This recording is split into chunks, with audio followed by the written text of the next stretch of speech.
apakah semua orang puasa pasti bertakwa? Ya, tanyakan Al-Quran. Apa jawaban Allah di Al-Quran? Dijawab langsung di ayat Syam. Al-Baqarah ayat 183. Ya ayyuhalladzina amanu kutiba alaikumus kama kutiba alal ladzina min la'allakum. Nah, kalimat tattaqun itu diawali dengan kata la'allakum. La'alla itu namanya harfu taraji. Saya ulang ya, di ilmu nahwu la'alla disebut harfu taraji. Al-Imam As-Suyuti berkomentar begini. Setiap ada satu harapan, keinginan besar yang ingin dicapai, tapi diawali dengan kata la'alla atau la'allakum, ini menunjukkan bahwa harapan itu, alhamdulillah, harapan itu tidak mungkin bisa dicapai kecuali dengan kesungguhan, keseriusan. Jadi ketika Allah menutup kalimat puasa, ayat puasa dengan kata la'allakum, seakan memberi kesan tidak semua orang puasa akan mendapatkan kenaikan takwa dan jaminan 4 kemuliaan tadi kecuali orang yang serius puasanya, orang yang sungguh-sungguh puasanya. Karena itulah untuk menunjukkan kesungguhan itu, bagian terakhir kita, Nabi memberikan 3 amalan utama. Saya akan bacakan dengan cepat 3 amalan utama yang dikuatkan oleh beliau kepada para sahabat sebelum tiba Ramadan dan sampai sekarang menjadi kurikulum Ramadan Nabi. Jadi kalau ibu bapak ingin mengeluarkan kurikulum Ramadan Nabi, nanti bikin agenda saat Ramadan. Ya, supaya nggak pusing nanti. Kalau masuk hari pertama apa yang dikerjakan, hari kedua apa yang dikerjakan, subuh apa, siang apa, sore apa. Cuman nanti saya berikan 3 yang pokok ini. Ada 3. 1, meningkatkan sholat. Saya ulang ya, meningkatkan apa? Sholat. Kalau meningkat secara singkatnya berarti bertambah dari yang sekedar fardu, tambah dengan apa? Sunnah. Maka dari sekarang keluarkan semua jenis sholat-sholat sunnah. Keluarkan dari sekarang apa saja, siang dan malamnya. Yang rawatib ada berapa rawatib? Rawatib 12. Ya, rawatib itu yang melekat dengan sholat fardu dan menentukan untuk memperbaiki sholat fardu. Menambah, jadi kalau kurang khusyuk ditambah dengan sunnahnya disebut rawatib. Bisa sebelum, bisa setelah sholat fardu. Ada 12 dari hadis Nabi SAW. Man shalla isnatai asyrata rak'atan, siapa yang sholat 12 rakaat fi yaumin wa lailatin, yang mengiringi sholat fardu siang dan malam, ya, bunyalahu bihinna baitun fil jannah, maka akan dibangunkan baginya satu rumah di surga kalau konsisten menunaikan 12 itu sampai meninggal dunia. Sahabat yang mendengar itu mengatakan kompak semuanya, sejak mendengar hadis itu kami usahakan istiqomah sampai meninggal tidak meninggalkannya. 12 itu 2 sebelum subuh, cepat. 4 sebelum zuhur, 2 setelah zuhur, 2 setelah maghrib, 2 setelah isya. 2 rakaat sebelum subuh, 4 rakaat sebelum zuhur. Kalau nggak bisa 4 rakaat karena terbatas waktunya, boleh 2 rakaat khusus untuk sebelum zuhur. Kalau nggak bisa 4, boleh berapa? 2. Dalilnya hadis Ibnu Umar radhiyallahu taala anhuma. Kata beliau, hafidtu asyra rakaatin, saya hafal 10 rakaat dari Nabi sallallahu alaihi wasallam salat sunnah. Maka menyebutkan sebelum zuhur 2 rakaat. Baik, jadi 12 ya, 2 sebelum subuh, 4 sebelum zuhur, 2 setelah zuhur, 2 setelah maghrib, 2 setelah isya. Ini yang disebut dengan rawatib. Jamak dari kata ratib. Di luar ini mutlak. Mutlak ini ada yang berdampingan dengan salat fardu, ada yang terpisah. Contoh yang berdampingan, 4 rakaat sebelum asar. 4 rakaat ini bukan disebut rawatib, tapi salat mutlak. Cuma waktunya berdampingan dengan salat fardu. Jadi dia nggak memengaruhi sholat fardu, cuma punya keutamaan sendiri. Apa keutamaannya? Hadis Ibnu Umar radhiyallahu taala anhuma, ketika beliau menyampaikan qala Nabi sallallahu alaihi wasallam rahimallahu ra'an shalla qabla al-asri arba'an. Allah akan menambahkan rahmat pada orang yang terbiasa sholat 4 rakaat sunnah sebelum sholat asar. Jelas ya? Baik. Kemudian apalagi setelah itu? Sholat di antara 2 adzan dan 2 adzan ini, adzan dan iqamah. Ya, di antara adzan dan iqamah. Tahiyatul masjid. Apalagi misalnya salat duha. Duha dibagi 3. Awal duha itu kurang lebih 1,5 jam setelah salat subuh. Subuh sekarang misal 4:30, maka jam 6 muncul awal duha. Namanya syuruk. Saya ulang, salat apa namanya? Syuruk itu salat awal duha. Jumlah rakaatnya 2 rakaat. Man shallal ghadata fil jama'ati thumma yaqudu yadhkurullah subhanahu wa ta'ala fa yusalli rak'ataini fakana alaihi ka ajri umratin wa hajjin, ya ka ajri ummatin wa hajjin tamatan.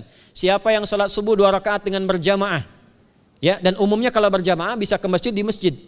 Kalau tak mampu ke masjid, tunaikan di rumahnya. Setelah itu tidak beranjak dulu. Dia duduk untuk berzikir kepada Allah. Zikir itu bisa baca Quran.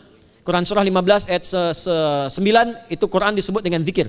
Quran surah 54 ayat 17, 22, 32, 40 itu Quran disebut dengan zikir. Bisa baca Quran, bisa berdoa. Doa disebut dengan zikir. Quran surah ke-7 ayat 205. Ya. Bisa dengan apa lagi? Bertafakur, ya, mengaji, ta'lim, itu disebut dengan zikir. Ali Imran ayat 190 191. Alladzina yadhkuruna Allaha qiyaman wa qu'udan wa 'ala junubihim wa yatafakkaruna fi khalqis samawati wal ard. Ya, disebut dengan zikir. Bisa bertasbih. Zikir pagi petang, kalimat-kalimat thayyibah, ada itu di Quran surah keempat ayat 103. Jadi habis salat subuh zikir dulu. Doa dulu, zikir dulu, belajar dulu, tafsir dulu. Setelah itu muncul syuruk. Perjalanannya disebut isyraq, melewati masyrik, satu tombak bayangan, dia sholat 2 rakaat, itu pahala sholatnya senilai haji dan umrah. Sempurna. Bukan sudah haji, bukan. Mau kemana? Ibu mau haji dulu? Tidak. Ya, hajinya nanti bulan Dzulhijjah. Tapi senilai haji dan umrah itu 2 rakaat. Awal duha disebut apa? Syuruk. Pertengahan duha sekitar jam 9 jam 10. Jumlahnya 2 sampai 4 rakaat. Ya, 2 sampai 4 rakaat. Apa fungsinya? 1, mengganti seluruh zikir yang ada dalam tubuh kita. Mata berzikir, telinga berzikir, lisan berzikir, bisa diganti dengan 2 rakaat duha. Itu waktunya pertengahan duha. Kurang lebih dari jam 8, 9, 10 lah, kurang lebih 3 jam itu, ya. Yang kedua, bisa menghambat atau menghentikan, menahan satu musibah umum. Misal ada kebanjiran nih atau macet nih. Orang-orang kena macet. Bapak yang biasa sholat duha pertengahan itu tiba-tiba ditolong oleh Allah, dibebaskan. Tiba-tiba ada orang datang, Pak lewat sini di sana macet. Atau dibimbing ada kontraflow. Itu manfaatnya duha tuh. Yang pertengahan. Yang terakhir adalah akhir duha. Sekitar jam 10 sampai jam 11 menjelang ke zuhur. Ya, akhir duha itu jumlahnya dari 2 bisa 4 sampai 8 rakaat. Di antara manfaatnya bisa mempermudah datangnya rizki dengan izin Allah Subhanahu wa taala ketika ikhtiar. Itu duha. Nanti ke malamnya silahkan tahajud, tingkatkan tarawihnya sampai ditutup dengan witir. Itu salat.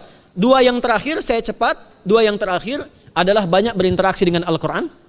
Ada 3 caranya. 1, banyak membaca. Itu namanya qiraah. Silahkan Bapak Ibu siapkan dari sekarang, targetnya khatam misalnya 1 kali berapa juz? 30 juz. Kalau mau gampang bagi 30, berarti 1 hari berapa? 1 juz. Paling gampang lagi, supaya nggak capek ngajinya, supaya nggak capek, bagi 1 juz 5 waktu sholat.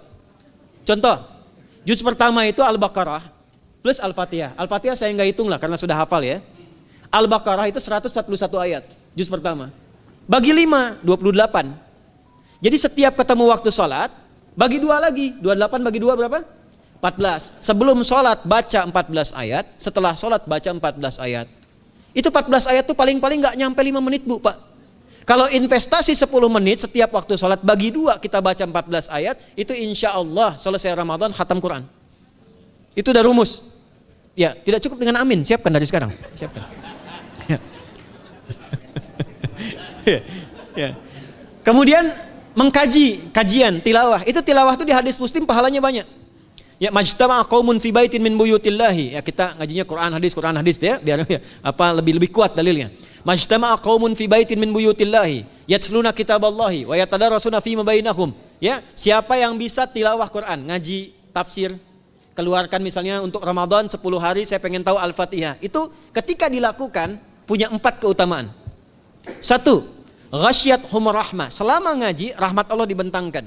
Kalau pengen doa cepat dikabulkan, kalau istighfar diampuni. Yang kedua, awas ini nazalat alaihimus sakinah, diberikan ketenangan dalam jiwa. Bapak Ibu pengen di rumah tangga nyari sakinah, isi dengan Quran di rumah. Amalan terakhir infak. Ya, hadisnya dari Ibnu Abbas, Ibnu Abbas radhiyallahu taala anhuma, qala, ya, beliau mengatakan kana Nabi sallallahu alaihi wasallam ajwadan nas wa ajwadu ma yakunu fi Ramadan. Adalah Nabi sallallahu alaihi wasallam itu orang yang sangat luar biasa dermawan dan lembut. Dan bertambah dermawan lagi ketika tiba Ramadan.